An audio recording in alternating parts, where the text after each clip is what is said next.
Good morning, children. Sairam. So, again, I welcome you all with a happy heart. Children, I am very anticipating that you all must be doing quite well. And hopefully, you all spent your vacation wonderfully.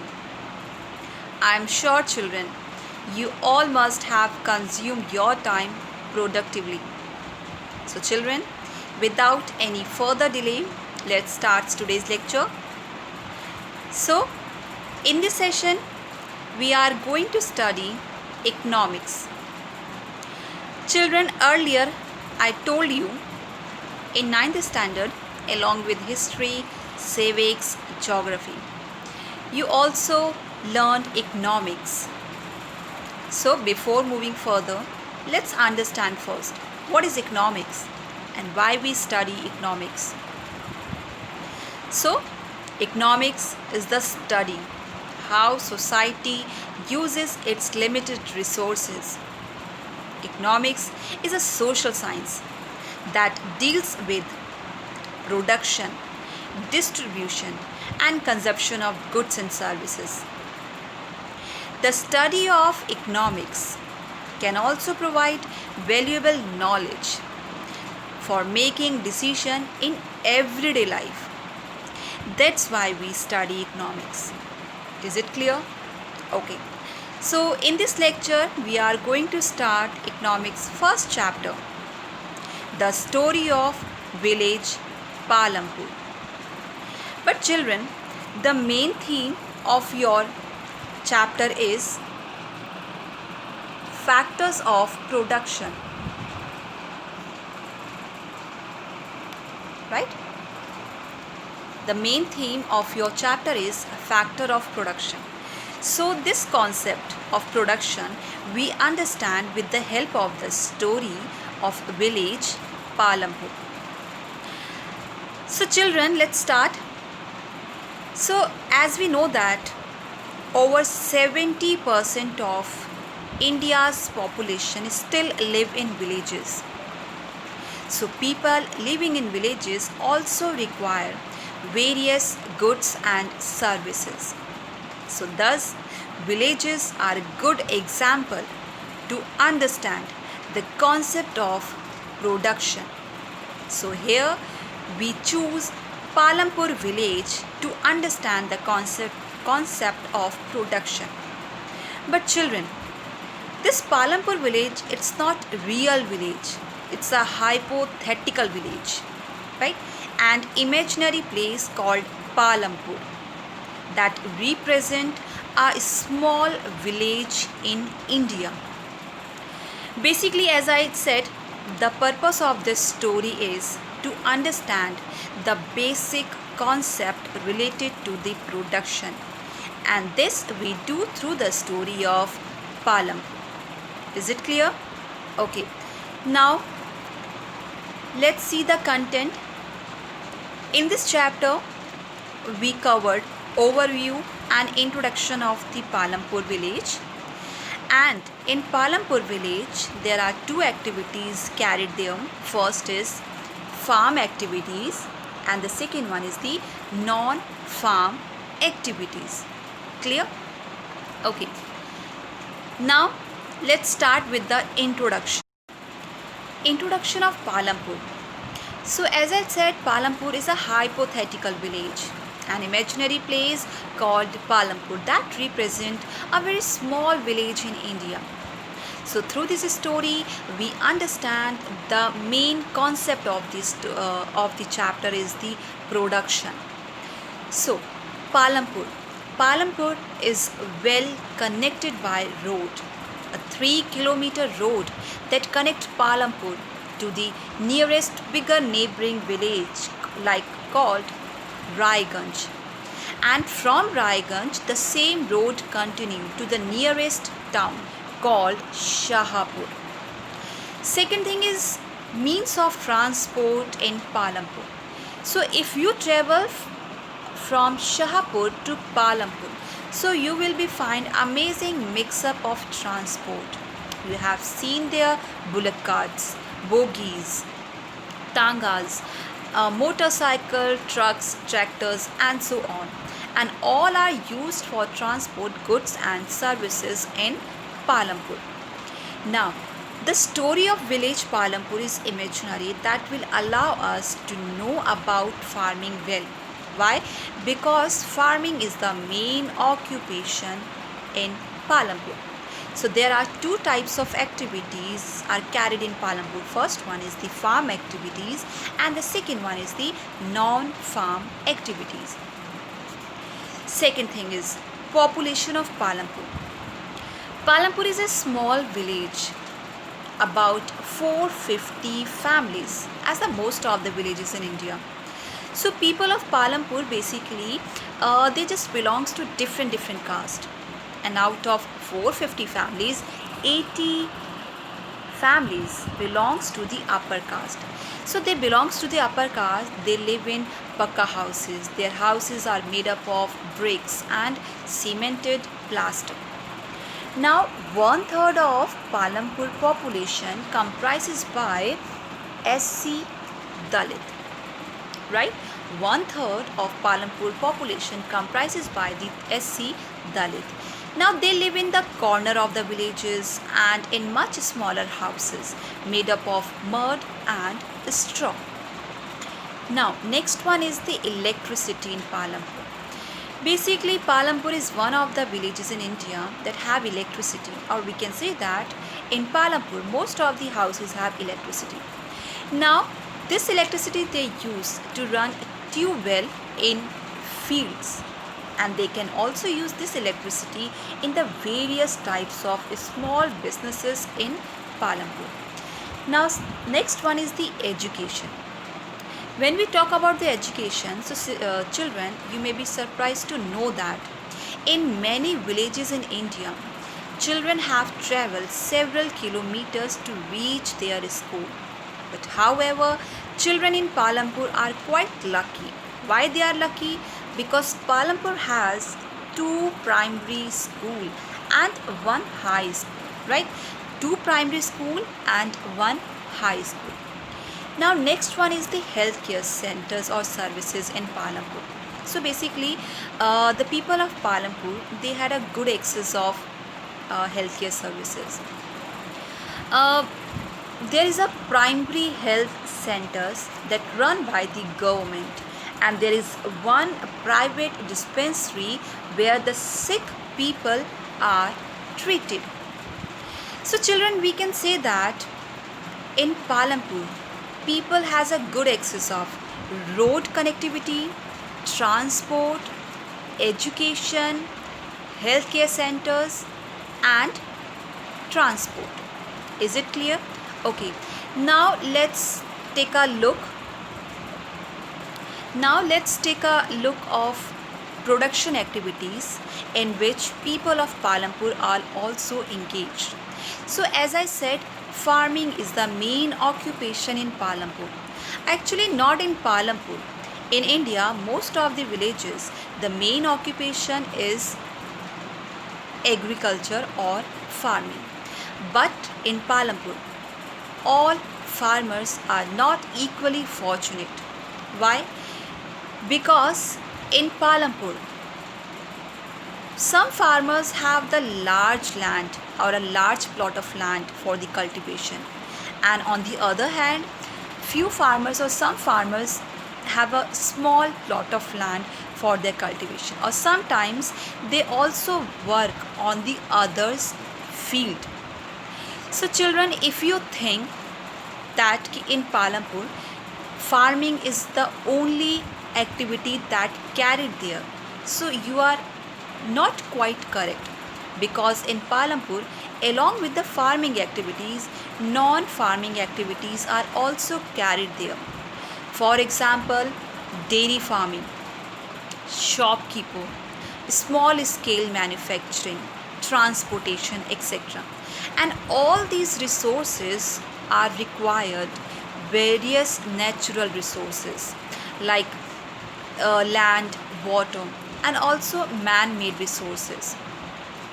Is it clear? So in this module or in this session or in this lecture, we are going to learn how all these resources combine together to produce desired goods and services in village.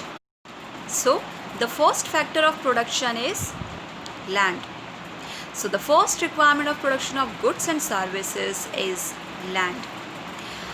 Land is a physical place where any economic activity takes place, and however, land includes all natural resources found on it. So the first requirement of production is land. We also require land for growing crops, building factories, infrastructure. So the first requirement is land. We also need natural resources. Natural resources such as water, forest, minerals, etc. and etc. Right? So this is the first factor of production, land. Now move on to the next factor of production. It seems obvious that things can't be produced unless someone makes them. So the second important factor of production is labor. Labor represents all the people that are available to transform resources into the goods and services that can be purchased. That is, people who will do the work. Okay, children, for example, we know that some production activities require highly educated and skilled labor, and some production activities require less educated. Okay, highly educated and skilled labor are required for the necessary task or for a technical work, and less educated or non-skilled labor, basically they perform manual work. So basically there are two types of requirement. First one is the highly educated or skilled labor, and the second one is the non-skilled labor. That means every worker provide labor necessary for production. So labor is the second important factor of production. Now the third one is the physical capital. Basically, children, we required variety of inputs at the every stage during production. So there are various items comes under the physical capital. Physical capital has two components. First one is the fixed capital and the second one is the working capital. Okay, so fixed capital. Fixed capital, it can be used in production over many years. For example, tools, machines, buildings. So basically tools, machines, buildings comes under the fixed capital, and these we can use in production for many years. Second thing is, fixed capital cannot be changed and cannot be built in a short period of time. Is it clear? Second one is the working capital. Working capital, for example, in production activity, we required various raw material, for example, yarn and clay. We also required money for making payment or to buy a necessary item. So, raw material and money in hand are the example of working capital, or this we can use in production at once. So a variety of raw material and some money, raw material, seeds, chemical, etc.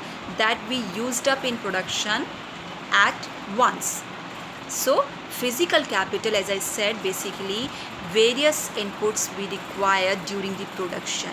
So there are two types, fixed capital and the working capital. Fixed capital that we used up over many years, and working capital that we used up in production at once. So this is the third important factor of production. Now, the last but not the least, human capital. Human capital, because without human capital it is impossible to produce best result. On the other hand, we need knowledge and enterprise to be able put together all three requirements. All three requirements, that mean land, labor and physical capital, to produce output.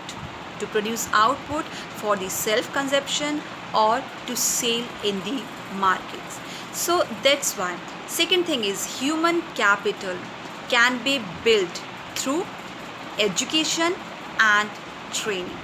So this is the last factor of production. So basically the aim of production is only to produce goods and services, and for that we require these four factors. First one is the land, second one is the labor, third one is the physical capital, and the last one, the most important, is the human capital. So every production is organized by combining land, labor, physical capital and human capital, which are known as factors of production. So as we read the story of Palampur, we will learn more about the first three production: land, labor and physical capital. But for convenience, we will refer physical capital as a capital, okay, in this chapter. Okay, now as I said, in Palampur there are two types of activities carried there. First one is the farming activity and the second one is the non-farm activity. So first we understand the farming activities in Palampur. So let's start with the land. Land is fixed. As I said, in Palampur, farming is the main activity in Palampur, and almost 75% of people are working in field and they completely depend on agriculture for their livelihood. And now they could be landless laborers or the farm laborers. So the well-being of these peoples are closely related to the farm production. But remember that the basic constant of raising is the farm production. So land under the cultivation area is fixed, and since 1960 in Palampur there is no expansion in the under the land area of cultivation, but there is a constant rise in population. So waste land are converted to the cultivate land. Now there existed no land to convert to the cultivate land. Okay, children, just note down. The standard unit of measuring land is hectares, right? The standard unit of measuring land is hectare.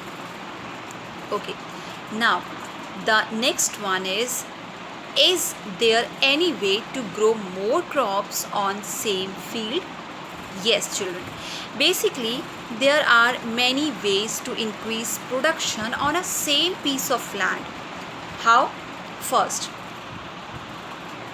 the most common way to increase production is multiple cropping method.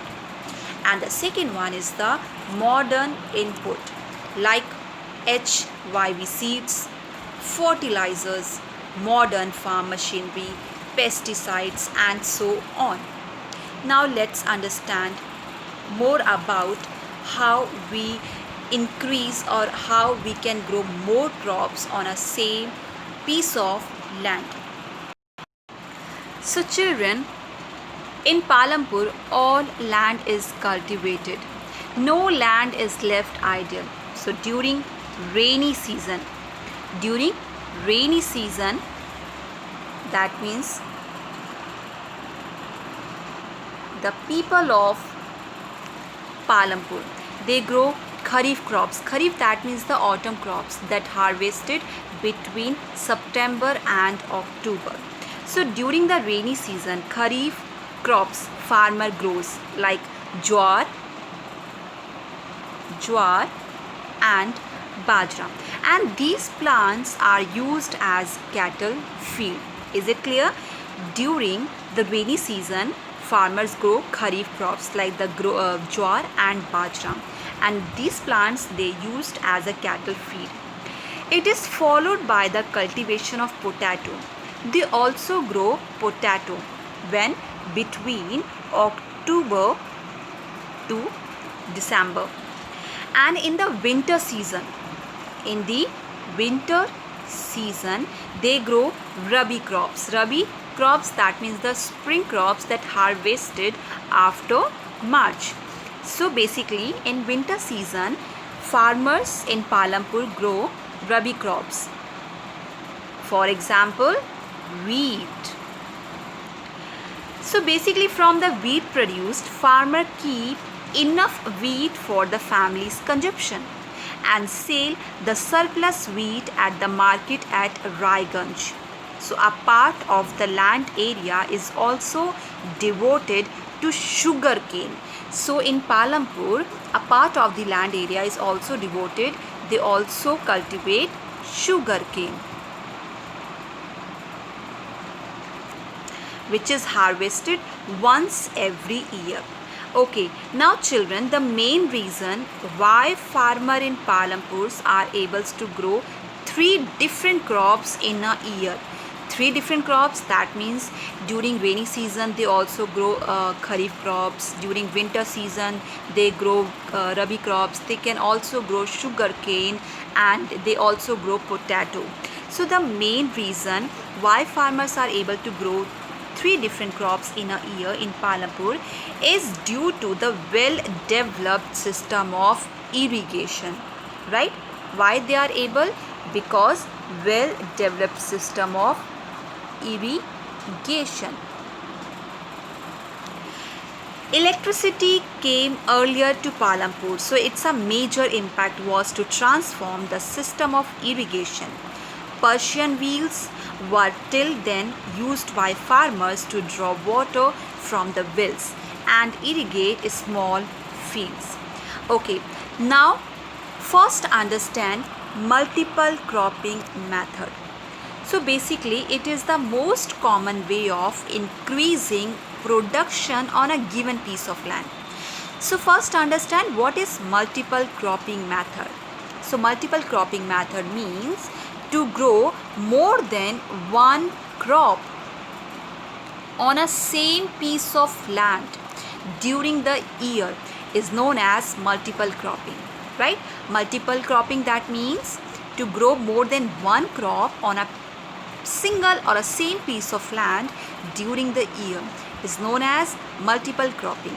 It is the most common way of increasing production on a given piece of land, and all farmers in Palampur, they grow at least 2 main crops. Many are growing potato as the third crop in the past 15 to 20 years. So you have seen, children, that one way of increasing production from the same land is by multiple cropping method. Now, the other way is to use modern farming method for high yielding variety seeds. HYV. HYV full form means high yielding variety seeds. So the other way is to use modern farming method for higher yielding varieties. Basically, till the mid 1960, the seeds used in cultivation were traditional ones with relatively low yields. So the traditional seeds needed less irrigation, and farmers used cow dung and other natural manure as fertilizers. All these were readily available with the farmers and who did not have to buy them. So basically, the Green Revolution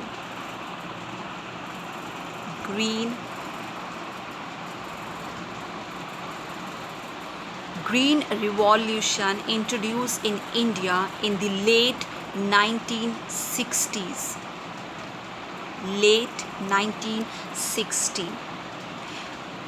To cultivation of wheat and rice using HYV seeds, and as compared to the traditional seeds, the HYV seeds promised to produce much greater amount of grains on a single plant.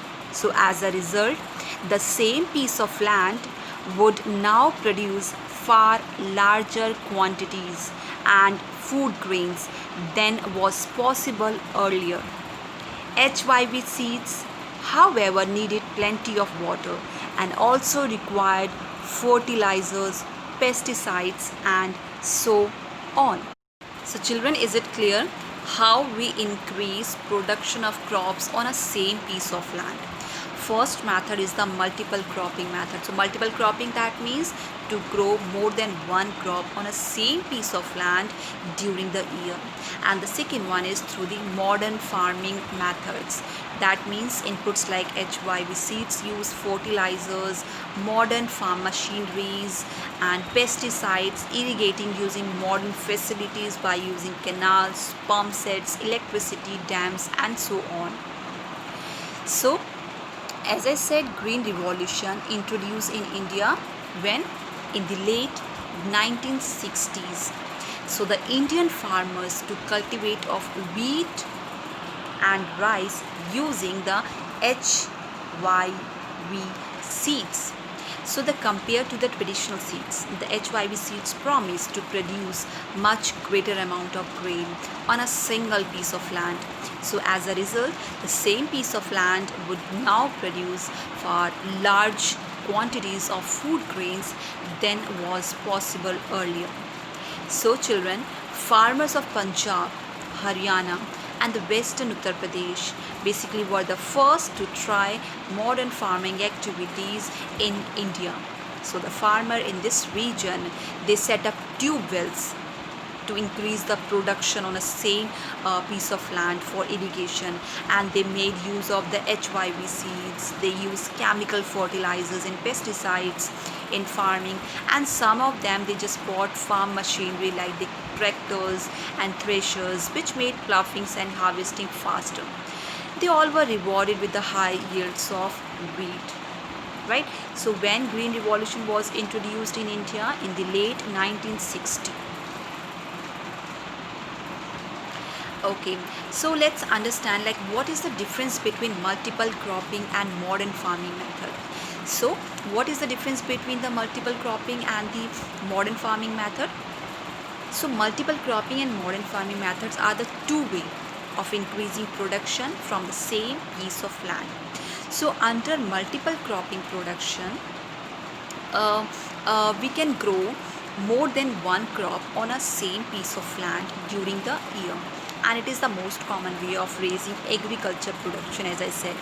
And under the modern farming method, production is increased by using modern technologies in place of the traditional agriculture practices. Under this method, they use HYV seeds are used in place of simple seeds. HYV seeds produce much greater amount of grain on a single plot. Again, chemical fertilizers are also used in place of cow dung and other natural manure. I hope now you understand these two methods to increase the production of crops on a same piece of land. What is multiple cropping and what is a modern farming method? Now, what kind of farming methods, modern or traditional or mixed, do the farmer use? Okay, if we talk about the India, so in India, some farmers, mainly large farmers, they use modern method of farming. Why? Because modern method of farming is required more capitals. So the farmers of Punjab and western UP use these methods, and however, small and marginal farmers all over the country still use traditional method of cultivation. However, some of them have begun to use better seeds, chemical fertilizers, etc. In fact, we find farmers using modern methods along with the farmers who still use traditional methods. Is it clear? So children, that's all for today, and rest of the topic we will cover in next video. Thank you. Have a nice day, children.